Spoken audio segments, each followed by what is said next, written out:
Ayan, cactus time naman tayo. Meron ako nakitang cactus na madami na siyang babies. Ayan, pwede na siyang i-propagate. At dito naman sa isa, meron siyang mahabang pat dito.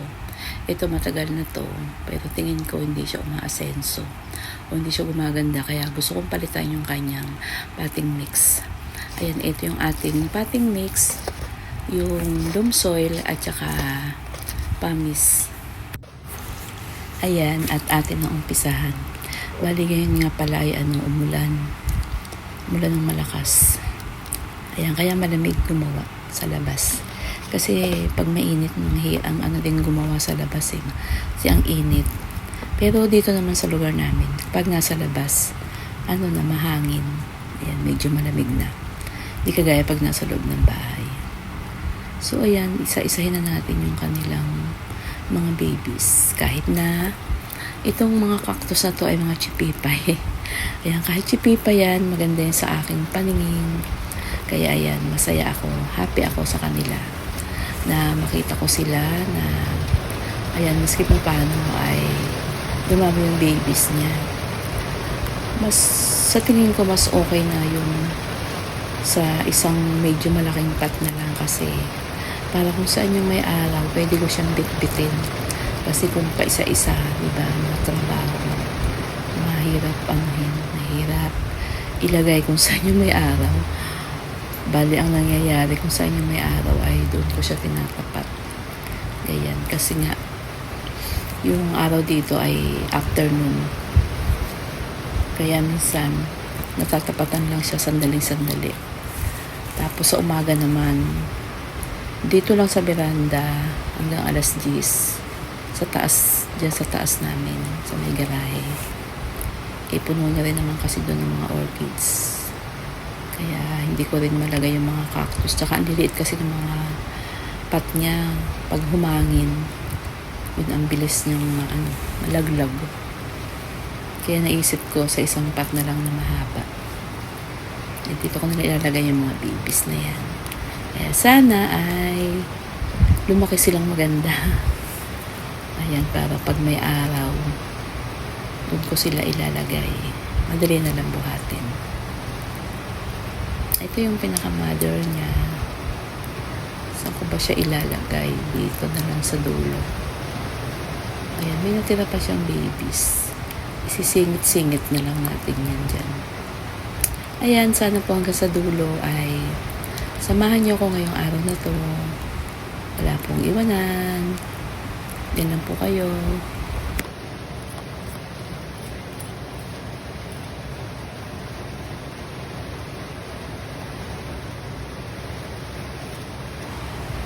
Ayan, malakas po yung ulan ngayon.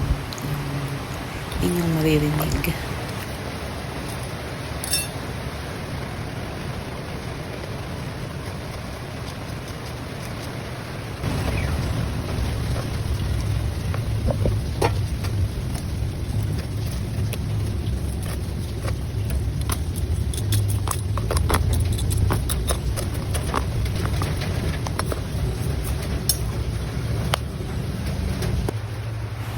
Ayan, natapos ko na, naikalat ko rin yung mga pups na.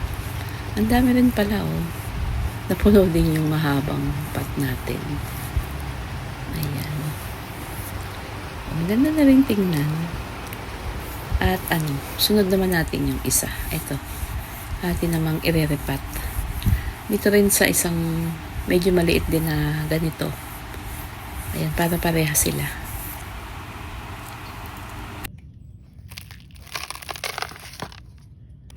Ayan, bali, nilagyan ko rin ng Osmocote.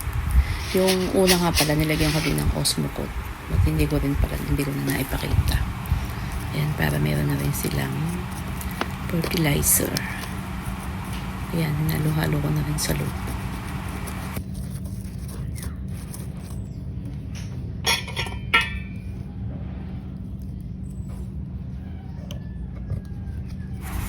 Ayan, ano ba yung uunahin natin dito? Ito na lang muna mahaba. So, bali yung ugat niya, hindi ko na tinrim. Ayan, hayaan ko na lang siya na may ugat siya.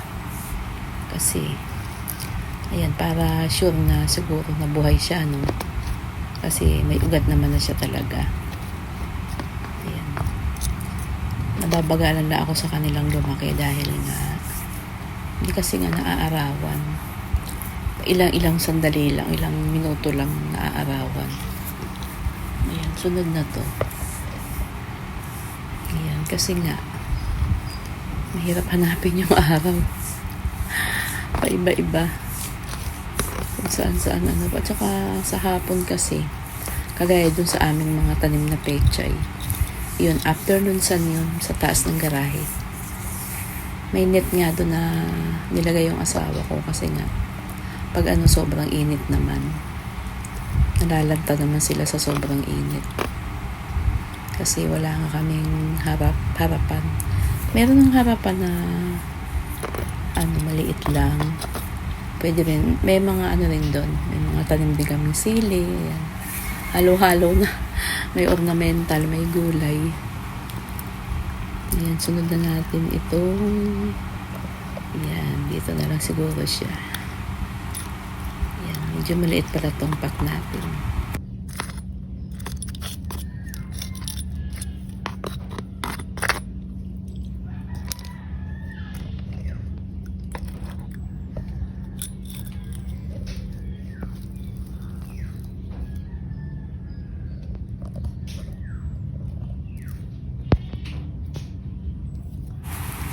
Ayan, saan na siya po pwesto? Dito na lang. Tapos mamaya dadagdagan ko na lang ng lupa. Ayan. Huminto na yung ulan.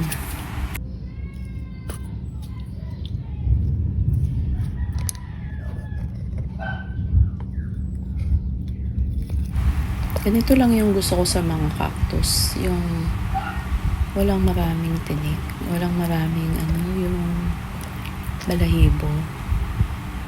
Ganito lang. Medyo makinis-kinis pa rin.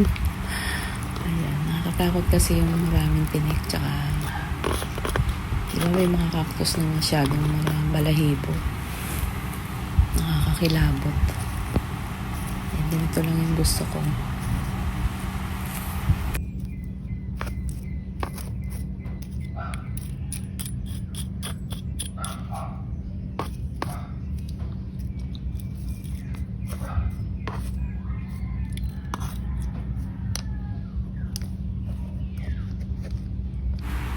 Yan, isang maliit na lang.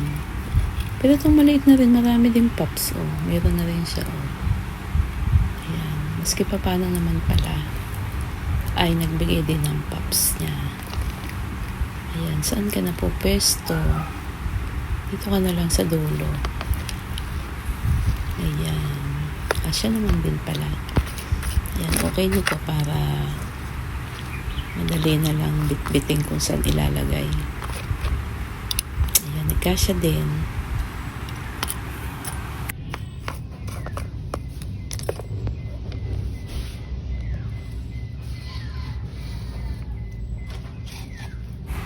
At tapos, dagdagan na lang natin ng potting mix para mapuno yung ilalim niya.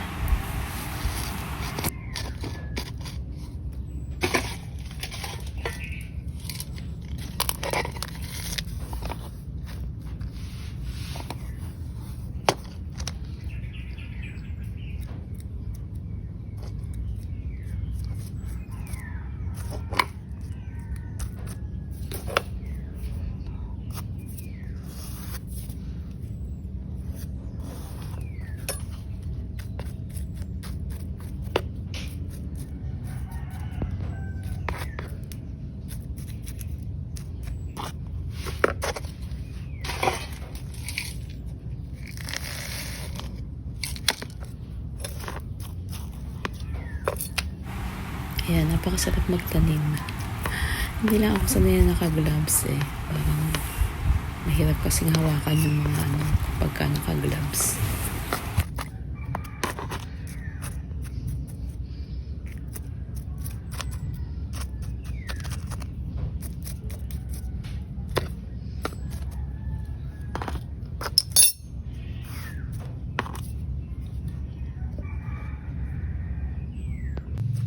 Yung ating mga bato-bato, ilalagay pa ba natin? Try na lang natin kung magandang tingnan. Parang baka siksikan na ano. Ayan, dito na lang yung puti. Para ano na rin, pabigat na lang din dun sa lupa. Ayan, dyan siya. Tapos, yung isa dito. Ayan, okay ba? Maganda ba? Nag-iimbento. Tapos, may isa pa. Yung ating, ano dito, orange stone. Dito naman siya. Ayan, para magkaroon lang din ng ano, ng buhay. Ayan. Dito na lang yung white. Para may contrast din. Ayan, okay na siguro to, no? Sa tingin nyo. Ayan, meron pa dito. Ayan, ano sa tingin nyo, okay na ba? Ayan, punong-puno na siya. Ayan, okay na rin yan. Maganda din sa aking paningin. Ayan, siguro to maganda. No? Ayan, lagyan natin ng mga pebbles. Ay, pebbles. Promise. Pebbles to rin nasabi ko. Ayan, para lumutang yung green, yung halaman, yung ano. Kasi parang kung ano lang yung nandun sa loob. Ayan, para lumutang.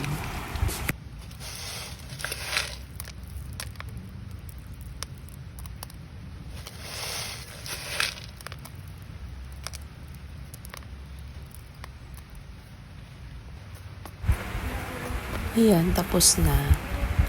Okay lang ba? Sa tingin niyo, maganda na ba? Yung mga pamis. Ayan, medyo gumanda-ganda naman din. Ang dami rin yung babies, oh. Ayan, tapos na po tayo. Alam niyo ba yung Paris na pots? Ayan, galing yan kay Sis Jo. Ayan, tapos na po tayo. At dito ko na po i-end yung aking video. Ayan, masyado na yata mahaba. At maraming salamat po sa lahat po ng napadaan. At sumama hanggang sa dulo. Bye! Ingat po tayo lahat.